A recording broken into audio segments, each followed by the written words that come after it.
Good morning, Suprabhatam, Namaste. Welcome to you, my dear students. તમારા બધાનું સ્વાગત છે. આશા રાખું છું આપ સૌ અને આપનો પરિવાર સ્વસ્થ અને કુશળ હશે.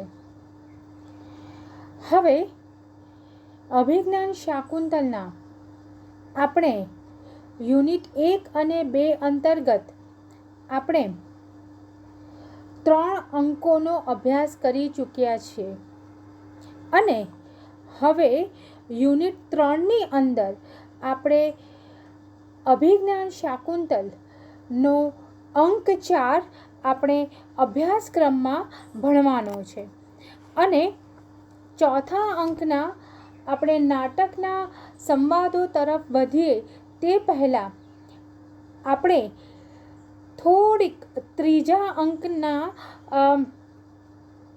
કથાવસ્તુ તરફ જો તમને 2 મિનિટ તમને અતિ સંક્ષિપ્તમાં વાત કરું તો આપણે ત્રીજા અંકમાં જોઈ ગયા હતા કે ત્રીજા અંકમાં વિષ્કંભકના પ્રવેશ દ્વારા રાજાના પ્રણય પીડાની આપણે વાત જાણી હતી અને રાજાનો જ્યારે પ્રવેશ થાય છે ત્યારે વિદૂષકને પોતાની પ્રણય પીડાની અભિવ્યક્તિ પણ વ્યક્ત કરે છે અને ત્યાર પછી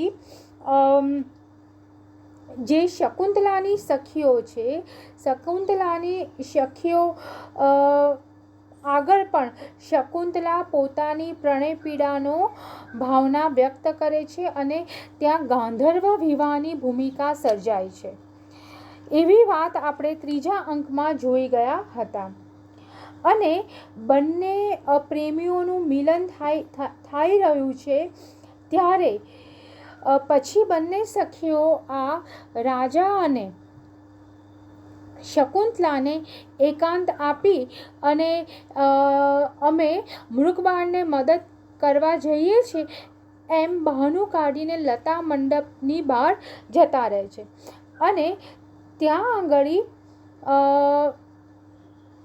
જે અંકના પ્રારંભમાં શકુંતલાને જે આટલો બધો ઉગ્ર સંતાપ હતો તો એના માટે ગૌતમી દર્ભજળ મોકલવાનું નક્કી કરે છે અને હવે જે શરૂઆતમાં ગૌતમીની વાત થઈ હતી હવે એ અત્યારે અંતે એ દર્ભજળ લઈને આવી રહી છે અને ગૌતમી એ લતાકુંજમાં પ્રવેશ કરે છે. હજી તો જાણે આ પ્રણયોનું મિલન થયું ન થયું ત્યાં તો આ એક અવધાન કે વ્યવધાન આવી ગયું. આપણે જેમ હિન્દીમાં જે કહેવત છે કે કબાબ મેં હડ્ડી, તો એવી રીતે પણ આ ગૌતમીનું આગમન થાય અને આ બંને પ્રેમીઓને વચ્ચે વ્યવધાન આવી ગયું અને અહીંયા ગૌતમી સમક્ષ કોઈ બહાનું કાઢી શકે તેવું નથી. એટલા માટે જે બંને સખીઓ જે બહાર હતી એને અહીંયા એક ચક્રવાક પક્ષીનું વાત કહી અને ગૌતમીના આવવાના એંધાણ શકુંતલા અને દુષ્યંતને આપી દે છે અને એમ કરી અને રાજા પણ અહીંયાથી છૂટો પડે છે અને યજ્ઞના રક્ષણ માટે જાય છે અને અહીંયા ત્રીજો અંક પૂરો થાય છે. मैं थोड़ा अभी हिंदी में बोलूँगी क्योंकि जो हमारी जो स्टूडेंट है वो थोड़ा गुजराती नहीं समझ पाती, तो मैं हिंदी भी चौथा अंक की जो शुरुआत है वो मैं हिंदी में करूँगी. तो अब जो चौथा अंक है वैसे भी महाकवि कालिदास विश्व प्रसिद्ध है, विश्व विख्यात है. ये अभिज्ञान शाकुंतल की कलम से वो पूरे विश्व में कवि कुलगुरु के नाम से जाने गए हैं और उसकी अभिज्ञान शाकुंतल जो कृति है वो भी विश्व प्रसिद्ध हो गई है। लेकिन उसमें भी कई सारे विद्वानों ने ऐसी बात रखी है कि चौथा जो अंक है वो शकुंतला अभिज्ञान शाकुंतल में जो 7 अंक का जो नाटक है उसमें चौथा अंक 7 अंकों में से जो चौथा अंक है वो अति उत्तम है। पूरे जो 7 अंकों में चौथा अंक उत्तम है और चौथे अंक में भी 4 श्लोक वो भी अति उत्तम है। तो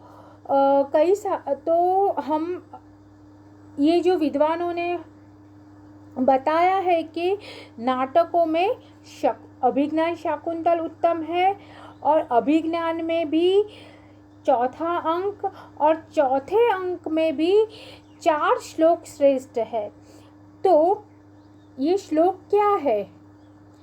काव्येषु नाटकं रम्यं तत्र रम्या शकुंतला तत्रापि च चतुर्थो अंकः तत्र श्लोक चतुष्टयम्।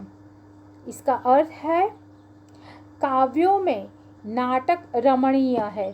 यहाँ पे काव्य क्यों शब्द का प्रयोजन हुआ है ये मैंने आपको जो शुरुआत के लेक्चर थे उसमें मैंने बताए थे काव्य दृश्य और श्रव्य।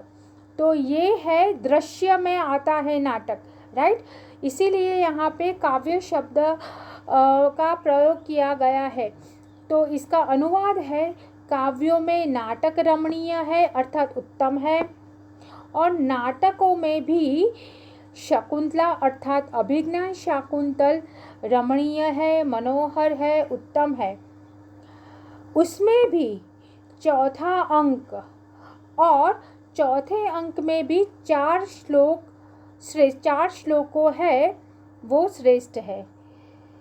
तो इस तरह से महाकवि कालिदास के कवि कर्म का गौरव विद्वानों ने किया है और संस्कृत साहित्य के कई सारे कवियों और नाट्यकारों को जो उन्होंने अंजलि दी है उसमें ये अंजलि कालिदास के लिए जो प्रयुक्त हुई है वो अंजलि बिल्कुल सही मानों में यथार्थ और अनुपम है। और ये जो चौथा अंक है उसमें जो कथा आती है, चौथा अंक का जो निरूपण है वो जो स्टोरी बताई हुई है कि अभी 3 अंक के बाद जो चौथा अंक में क्या होने वाला है वो शाश्वतिक मूल्य है उसमें, क्योंकि 21वीं सदी में भी यही बात आती है जो उसके कथा के माध्यम में कहा गया है। तो बेटी को हमारे यहाँ हमारी संस्कृति में ऐसा माना जाता है कि बेटी जब योग्य विवाह के योग्य या अमुक उसकी एज हो तब उसके लिए एक अच्छा वर देखा जाता है और उसका विवाह हो जाता है। और जब तक विवाह नहीं होता तब तक माँ बाप के लिए भी ये एक दुविधा होती है कि अपने बेटी को समाज के नियम अनुसार अपने घर में रखा नहीं जाता और विवाह होता है तब ससुराल भेजने के लिए उसका जीव आकुल व्याकुल हो जाता है। तो ये लड़की के माँ बाप के लिए ये बड़ी दुविधा होती है। इसीलिए भास जैसे महाकवि ने भी कहा है कि जो लड़की होती है, लड़की के माता पिता की जो व्यथा होती है वो व्यथा का वर्णन हमारे भारतीय संस्कृति, भारतीय साहित्यकारों, संस्कृत नाट्यकारों, कवियों के लिए सनातन आकर्षण का विषय बना हुआ है। तो इस तरह अभी की बात अलग है कि बेटी होती है वो अपने आप भी निर्णय ले सकती है, वो विवाह करना चाहे या ना चाहिए, लेकिन महदंशतः ये बात आज भी इतनी लागू होती है, थोड़े मैंने बताए अपवाद के अलावा। तो इस तरह से महाकवि कालिदास ने जो मानव जीवन में आते जो प्रसंग है, इसीलिए महाकवि कालिदास ने ये पूरा मौलिकतया जो मूल कथा में तत्व है उससे मौलिकतया ये अंक में वर्णन किया है। इसीलिए महाकवि कालिदास का ये अंक विद्वानों की सराहनीय प्राप्ति हुई है। और महाकवि कालिदास को प्रकृति का भी महान गायक कहा गया है, क्योंकि ये चौथे अंक में पूरे वन प्रकृति का वैभव हमको खुले मन से कालिदास ने दिखाया है कि किस तरह से प्रकृति जो ऋषि मुनि है या वन में रहते लोग हैं के साथ जुड़ी हुई है, और ख़ास करके शकुंतला के साथ प्रकृति इतनी जुड़ गई है कि जब शकुंतला की विदाई होती है तब ये सब भी रोते हैं। तो प्रकृति का वर्णन भरपूर कालिदास ने दिखाया है चौथे अंक में। तो कालिदास है वो उपमा के लिए भी प्रसिद्ध है, तो इसीलिए कालिदास के लिए कहा जाता है उपमा कालिदासस्य।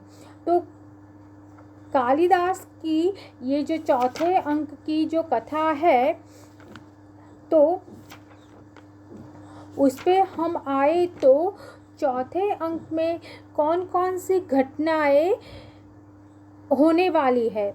जैसे मैंने अभी आपको तीसरे अंक की कहानी थोड़ी संक्षिप्त में आपको कही, तो चौथे अंक में प्रारंभ में विष्कंभक आता है।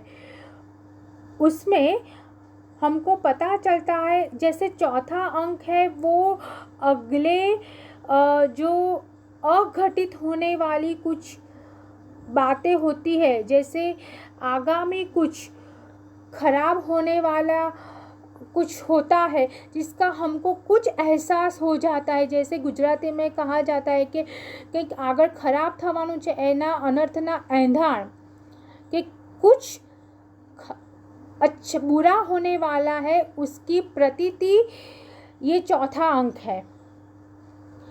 तो प्रारंभ में चौथे अंक में विष्कंभक के माध्यम से दुर्वासा का शाप का निरूपण किया गया है, और दुर्वासा का शाप वो नाटक का सबसे ज़्यादा महत्वपूर्ण घटना है।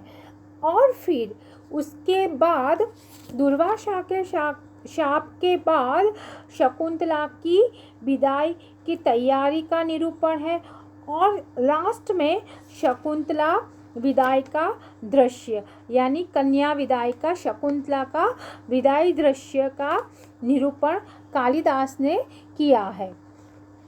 तो इतनी घटनाओं का निरूपण चौथे अंक में हमको दिखाया गया है। तो संस्कृत साहित्य में उत्तम अंक का गौरव प्राप्त करना ये चौथा अंक विष्कंभक के द्वारा शुरू होता है। विष्कंभक के पूर्वार्ध और उत्तरार्ध में जो वस्तु ग्रथन की जो एक दृष्टि से कई सारे महत्व के और दूरोगामी मीन्स आने वाले कुछ घटनाओं की असर उत्पन्न होगी, ऐसे जो कुछ होने वाला है उसका सूचन हमको मिलता है। वो अंक की शुरुआत में शकुंतला की जो सखियाँ है प्रियंवदा और अनसुया, वो जो फूल होते हैं वो फूल को वो इकट्ठा करते हैं, और ये दोनों सखियों के संवादों से हमको यानी हम प्रेक्षकों को इतनी जानकारी मिलती है कि राजा और शकुंतला का गांधर्व विवाह हो गया है। जैसे तीसरे अंक में ये बात सूचित की गई थी, लेकिन हमको दिखाया नहीं है। तो कई सारे ऐसे किस्से या घटना होती है जिसका हमको पता चल जाता है, लेकिन वो दिखाया नहीं जाता। आज भी हम देखते हैं कि कुछ टीवी सीरियल्स या मूवी देखते हैं तो हम प्रेक्षकों को पता चल जाता है, अच्छा इन दोनों की ये विवाह हो गया या इन दोनों के बीच में ब्रेकअप हो गया, तो कुछ हिंट हमको मिल जाती है, लेकिन ये दृश्य प्रेक्षकों के सामने दिखाया नहीं जाता। तो यहाँ भी गांधर्व विवाह हो गया है ऐसा इन दोनों के प्रियंवदा और अनसुया के माध्यम से हमको पता चल जाता है। और गांधर्व विवाह का संतोष सखियों को है।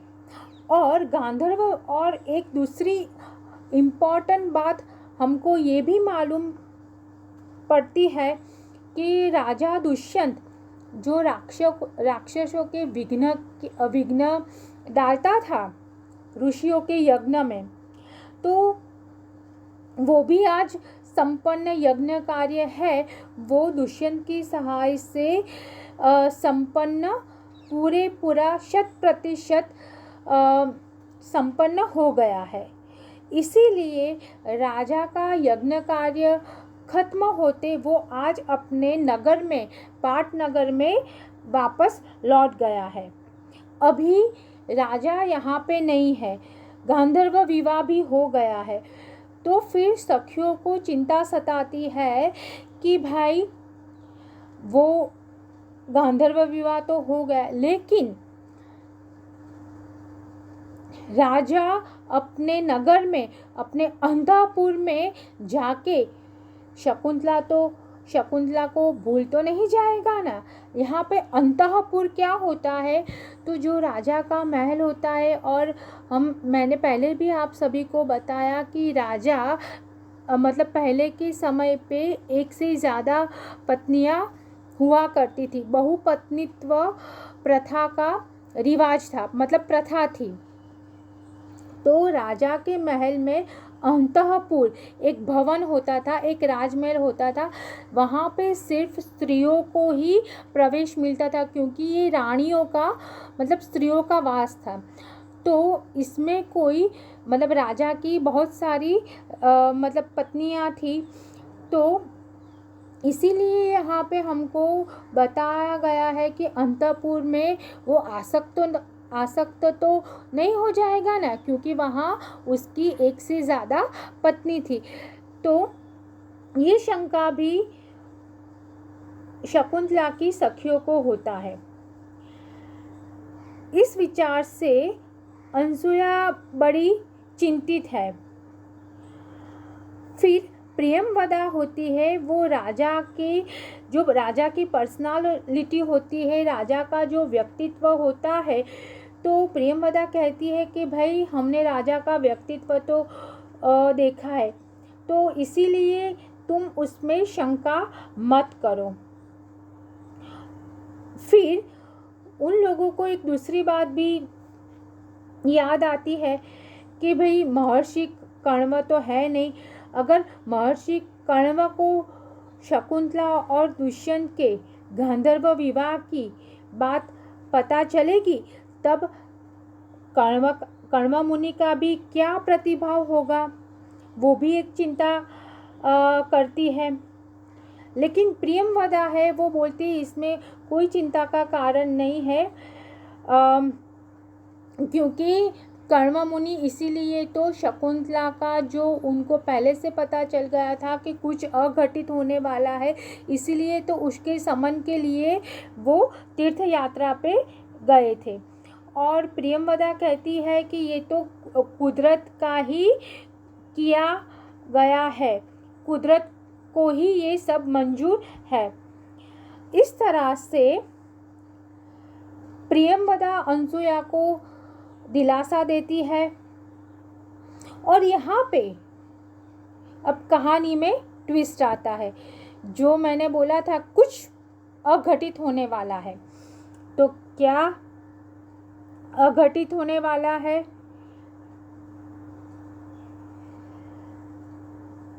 शकुंतला जो होती है, शकुंतला को वैसे भी अतिथि सत्कार का काम दिया गया होता है।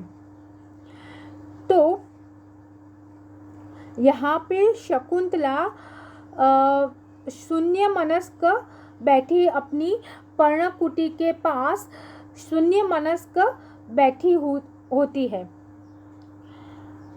फिर वहाँ पे क्यों शून्य मनस्क बैठी हुई है? क्योंकि आज ही उसका पति यानी दुष्यंत विदाई हुआ है, इसीलिए उसकी यादों में वो बैठी हुई है। और इतने में ही एक गहरा और प्रभावक आवाज़ सुनाई देती है। सखियों को भी ये आवाज़ का पता चलता है, लेकिन सखियों को ऐसा लगता है कि नहीं, वहाँ तो शकुंतला तो है जिसको अतिथि सत्कार का काम दिया गया है। इस विचार से वो सखियाँ इतना ध्यान नहीं देती। लेकिन अभी कहानी में ट्विस्ट क्या आता है कि जो दुर्वासा मुनि है, वैसे भी दुर्वासा मुनि के लिए कहा जाता है कि वो त्वरित क्रोधित हो जाते हैं। तो दुर्वासा ने 1-2 बार शकुंतला को पुकारा, फिर भी शकुंतला ने अपनी यादों से वो बाहर नहीं निकली और दुर्वासा के सामने भी नहीं देखा।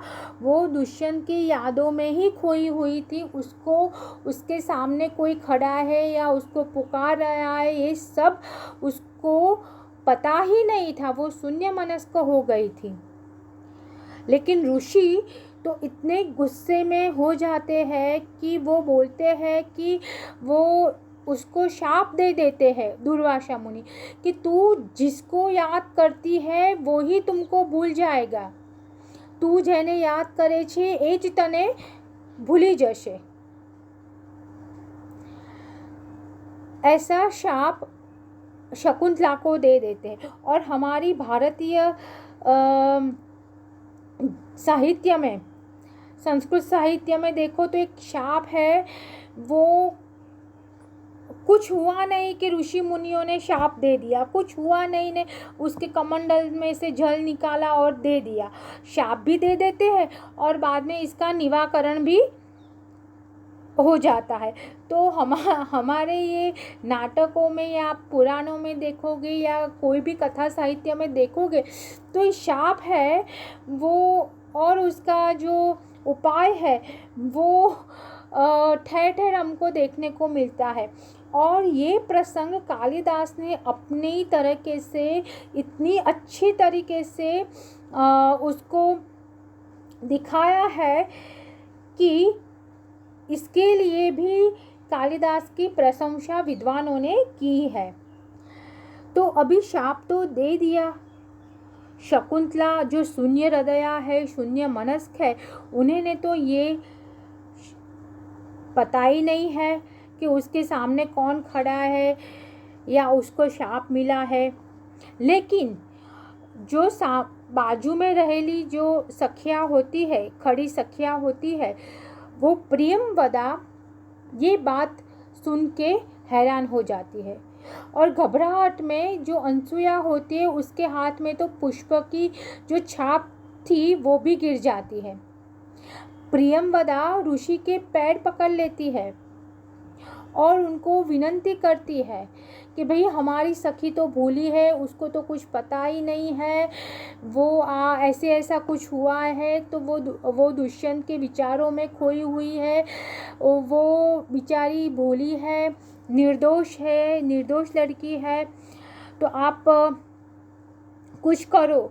तो ऋषि इतनी विनती के बाद वो बोलते हैं मेरा वचन तो मिथ्या जाएगा नहीं, लेकिन हाँ, अगर कोई ऐसी निशानी है,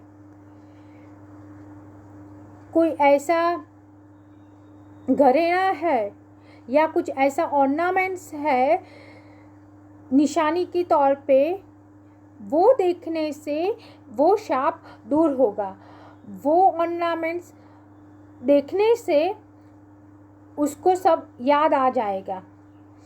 ऐसा बता के वो ऋषि दुर्वासा मुनि चले जाते हैं। फिर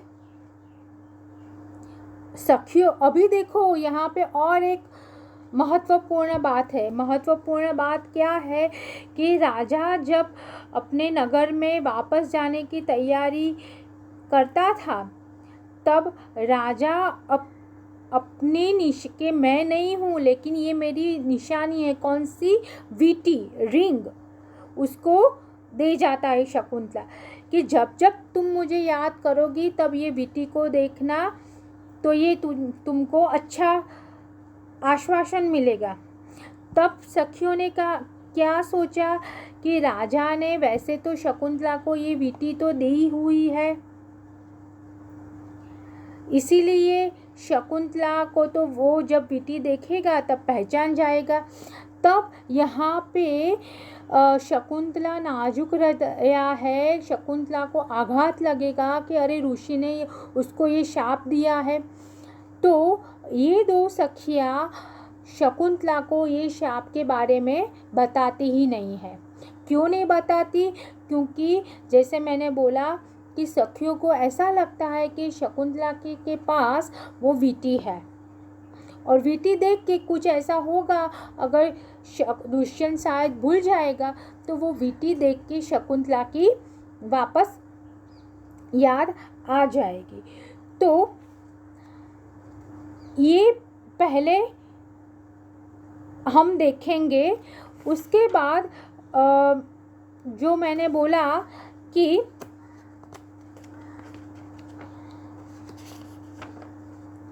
शकुंतला की विदाई की तैयारी और शकुंतला विदाई का दृश्य हम आगे देखेंगे। तो आज हम इतना अपने नाटक में देखेंगे।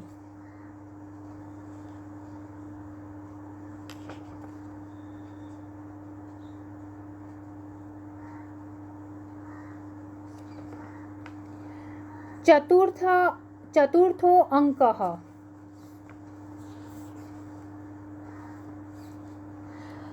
ततः प्रविशति कुसुमाकचयं नाट्यन्त्यो सख्यो। પછી ફૂલો વીણવાનો અભિનય કરતી બે સખીઓ પ્રવેશે છે।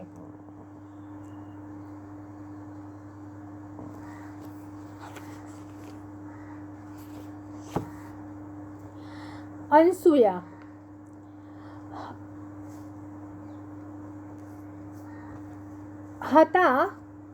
हला प्रियं वदे, यद्यपि गांधर्वेण विवाह विधिना निवृत्तकल्याणा शकुंतला अनुरूप भर्तुगामिनी संवृत इति निवृत्तं मे हृदयं तथा अप्येत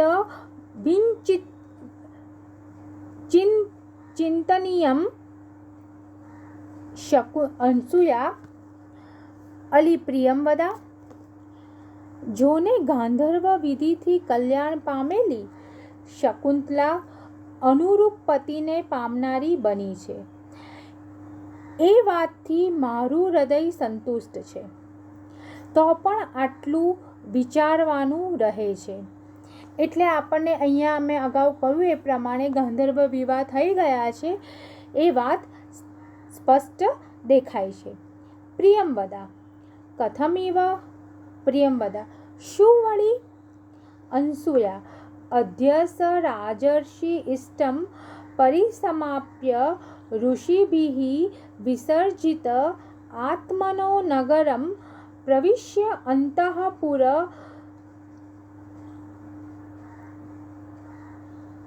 સમાગત ઇતોગત વૃત્તાંતં સ્મરતિ વા ન વેતિ.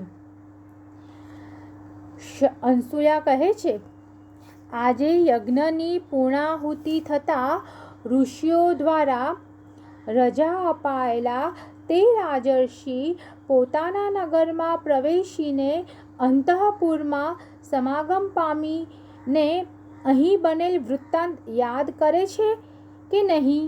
એટલે હવે અનસૂયાને ચિંતા થઈ છે કે ભાઈ રાજા તો યજ્ઞ કાર્ય પૂર્ણ થતાં પોતાના નગરમાં ગયો છે, પણ તેમાં પણ અંતઃપુરમાં રાણીઓ દ્વારા મેળાપ થતાં અહીંયા આપણી સખીને તો યાદ કરશે કે નહીં કરે? પ્રિયંવદા વિસ્રબ્ધા ભવ, વિશ્વાસ રાખ. ન તાદૃશા આકૃતિ વિશેષા ગુણ વિરોધિનો ભવતી. તેવા પ્રકારની વિશિષ્ટ આકૃતિવાળો ગુણ વિરોધી હોતા નથી. એટલે કે ભાઈ રાજાની આકૃતિ પરથી તો એવું લાગતું નથી. એટલે અહીંયા માણસની સારાપણું કે ખોટાપણું એ માણસની મુખ પરની આકૃતિ છે. એટલે એવું કહી શકાય કે મુખાકૃતિ માણસની ભદ્રતા કે અભદ્રતાની આરસી છે, અરીસો છે. માણસનું ભીતર તેના મુખ પર પ્રતિબિંબિત થાય છે. પ્રિયંવદા રાજાની વિશેષ આકૃતિ પરથી જ તેની સદગૃહસ્થાને પામી ગઈ છે અને તેથી અનસૂયાની ચિંતાનું તેણે કરેલું સમાધાન યથાર્થ છે.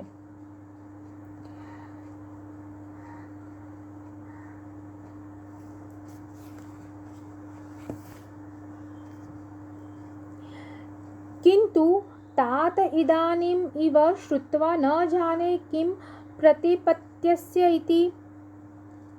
પ્રિયંવદા આગળ કહે છે, આ વાત સાંભળી तात કશ્યપ શું કહેશે તે હું જાણતી નથી.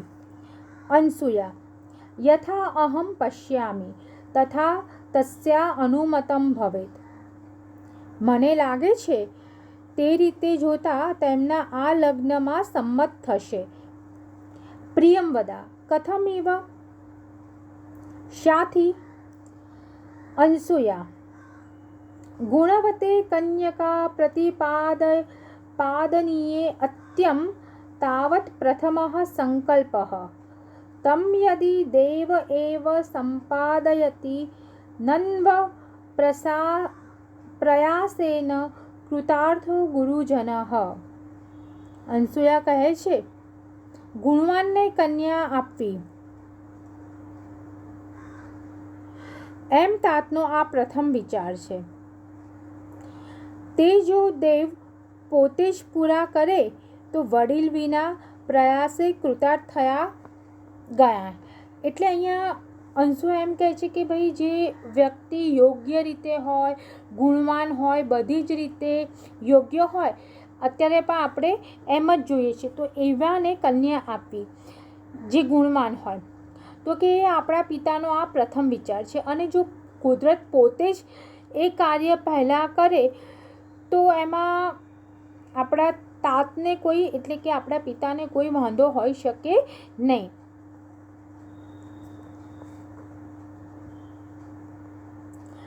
પ્રિયંવદા એવમ ઇદદ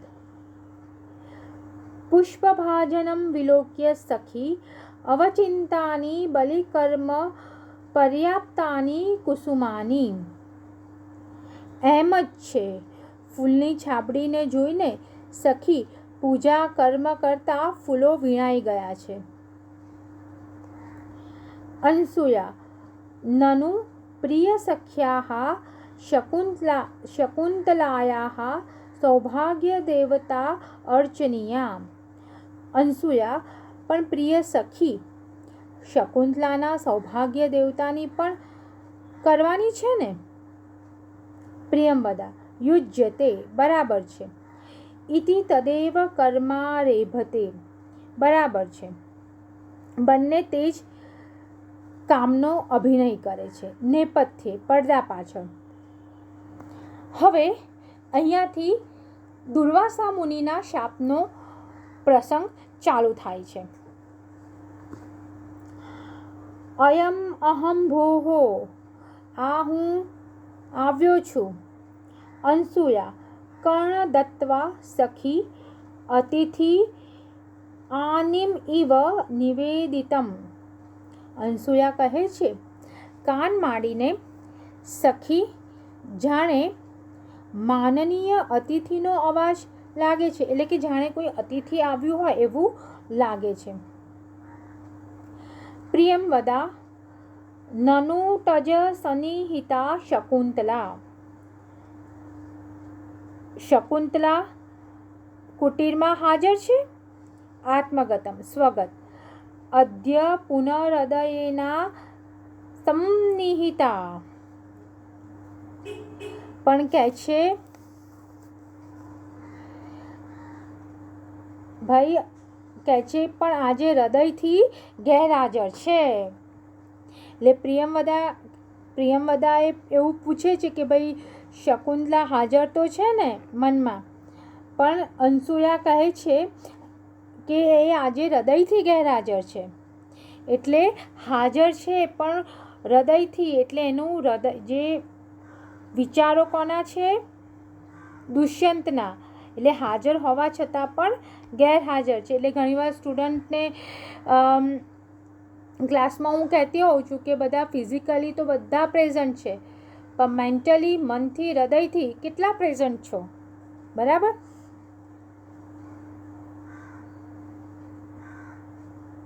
અનસૂયા ભવતુ અલમેતા વૃદ્ધિ કુસુમૈ. ભલે આટલા ફૂલોથી બસ થશે. નેપથ્યે આહા અતિથિ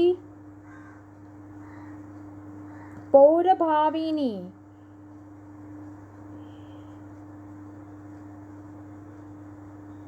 બંને ચાલવા માંડે છે અને પડદા પાછળ અરે અતિથિનું અપમાન કરનારી.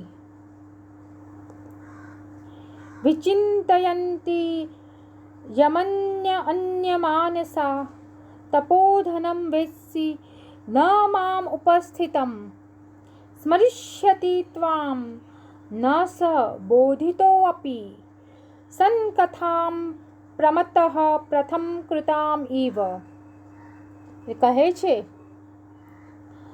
અનન્ય મનવાળી, તું જેનો વિચાર કરતા તપસ્વી એવા મને લક્ષ્યમાં લેતી નથી.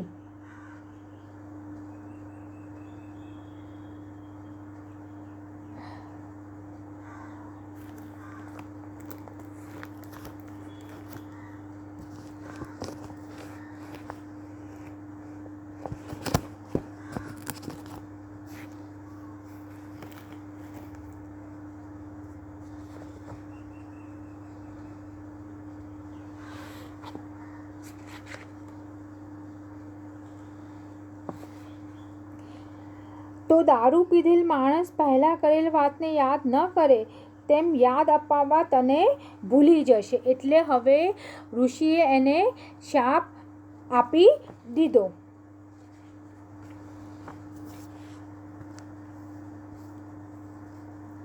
પ્રિયંવદા હા ધિક્ક હા ધિક્ક. અરે રે હાય હાય, અહિત થઈ ગયું, કંઈ અઘટિત થઈ ગયું.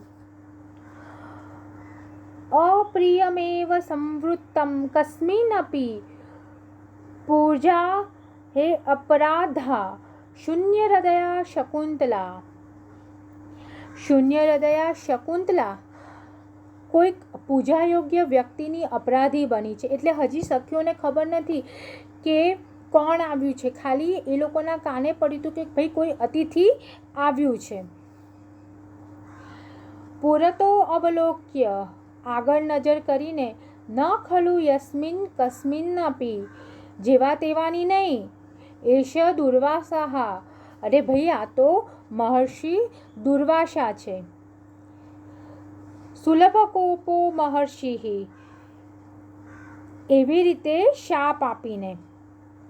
તથા શક્તવા વેગ બલોત્ફુલ્લયા દુર્વારયા ગત્યા પ્રતિનિવૃત્ત, તો ઝડપથી અટકાવી ન શકાય એવી ગતિએ તે પાછા વળી ગયા.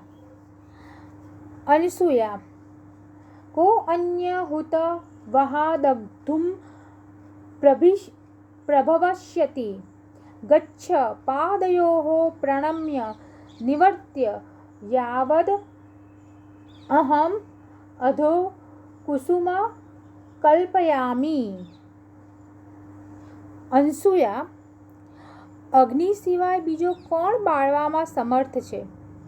જા, પગમાં પડીને એમને પાછા વાળ. એ દરમિયાન હું અર્ઘ્ય જળ તૈયાર કરું છું. હવે બે સખીઓને ચિંતા હતી. ખબર પડી ગઈ કે ભાઈ આ તો દુર્વાસા મુનિ છે અને અતિ ક્રોધી છે અને એમને કોઈ રોકી શકે જ નહીં. ફક્ત અગ્નિ જ એમને બાળવા માટે સમર્થ છે. એટલે તું જલ્દી ત્યાં સુધી પગમાં પડ ને હું એ દરમિયાન અર્ઘ્ય અને જળ તૈયાર કરું છું એમના માટે. પ્રિયંવદા તથા ઇતિ નિષ્ક્રાંતા, એ કે સારું ભલે, અને જાય છે. અનસૂયા પદાંતરે સ્ખલિતમ નિરૂપ્ય, એક ડગલું ચાલીને ઠેસ વાગવાનો અભિનય કરીને, ઓહો આવેગ સ્ખલિતાયા ગત્યા પ્રભસ્ટમ મમ આગ્રહ હસ્તા પુષ્પભાજનમ પુષ્પોચયમ રૂપયતિ. ઉતાવળમાં ઠેસ ખાનારી મારી ગતિથી હાથમાંથી ફૂલની ટોપલી પડી ગઈ. ફૂલો વીણવાનો અભિનય કરે છે. પ્રવેશીને. પ્રિયંવદા સખી પ્રકૃતિ વક્રઃ કસ્યા અનુનયમ પ્રતિ ગૃહ્ણાતિ કિમપી પુનઃ સાનુક્રોશઃ કૃતઃ. પ્રિયંવદા સખી, સ્વભાવથી જ વાંકા કોનો અનુનય સ્વીકારે છે? તો પણ કંઈક દયાવાળા કરાયા. અનસૂયા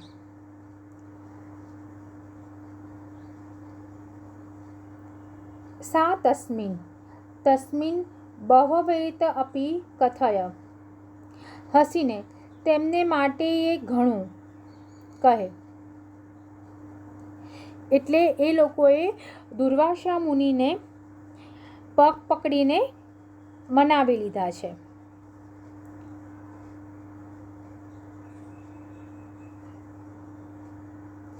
પ્રિયંવદા યદા નિવર્તન્તુ ન ઇચ્છતિ તદા વિજ્ઞાપિતો મયા ભગવન પ્રથમમ ઇતિ પ્રેક્ષ્યા વિજ્ઞાત તપઃ દુહિતૃજનસ્ય ભગવતે કો અપરાધો માશિતવ્ય ઇતિ. પ્રિયંવદા એ પછી મારું વચન અન્યથા નિષ્ફળ જતું નથી, પણ અભિજ્ઞાન રૂપ આભૂષણ જોવાથી શાપ દૂર થશે એમ કહીને પોતે અંતર્ધાન થઈ ગયા. એટલે પ્રિયંવદા હવે અનસૂયાને કહે છે કે ભાઈ મેં તો એમને જ્યારે વિનવ્યા ત્યારે દુર્વાસા મુનિએ એવું કહ્યું કે ભાઈ મેં આપેલું વચન તો કે નિષ્ફળ ન જાય, પણ કોઈક એવું અભિજ્ઞાન રૂપ આભૂષણ બતાવશે તો એ શાપ દૂર થઈ જશે એમ કહીને ઋષિ અંતર્ધાન જતા રહ્યા. અનસૂયા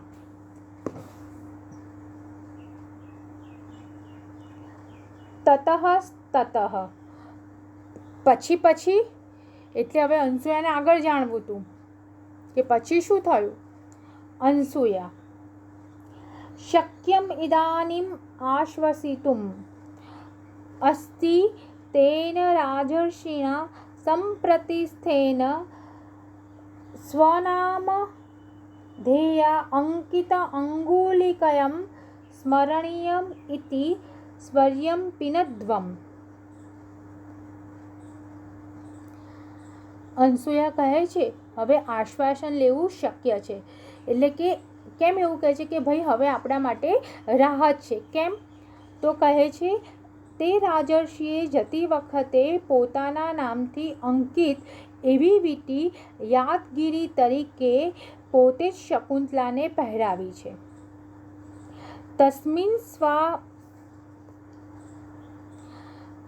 તસ્મિન સ્વાધીનોપયા શકુંતલા ભવિષ્યતિ.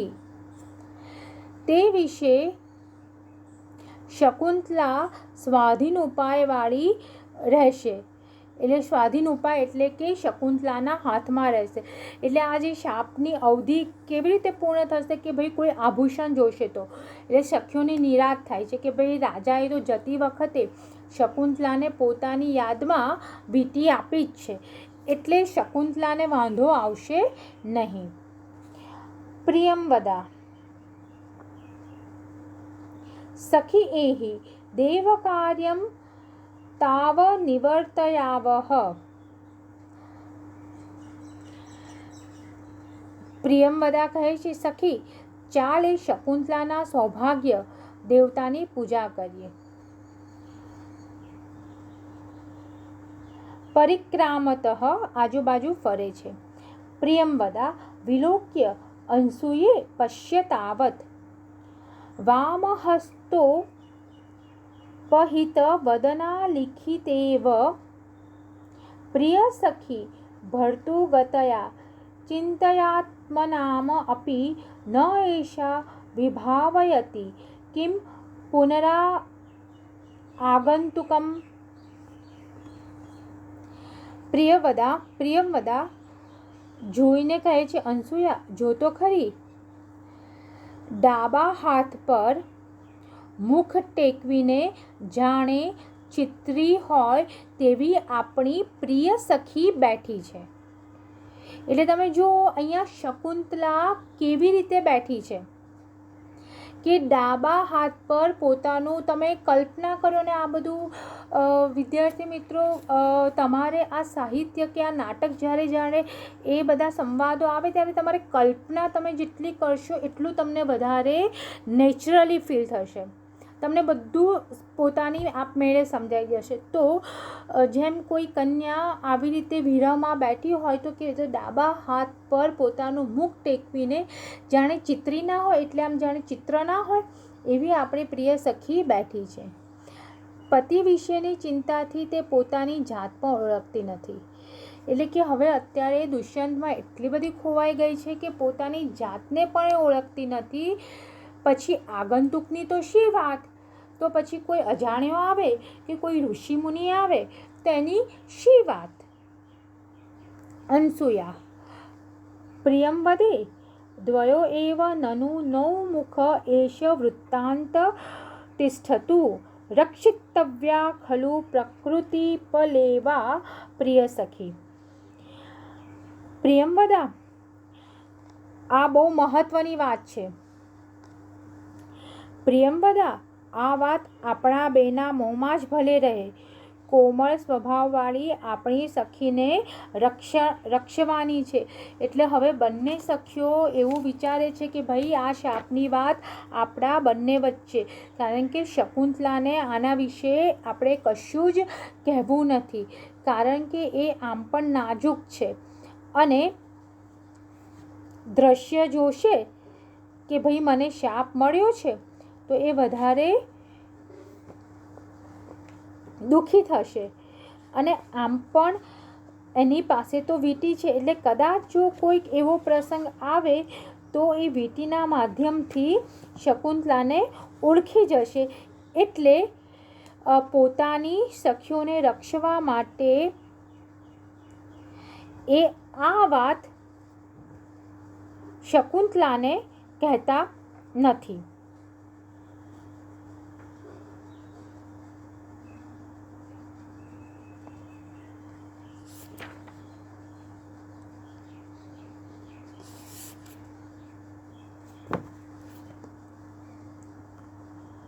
ઉભે નિષ્ક્રાંતે પ્રિયંવદા કો નામ ઉષ્ણોદકેન નવમાલિકાં સિંચતિ પ્રેમવદા કહે છે, નવમાલિકાને કોણ ઊનું પાણી રેડે છે?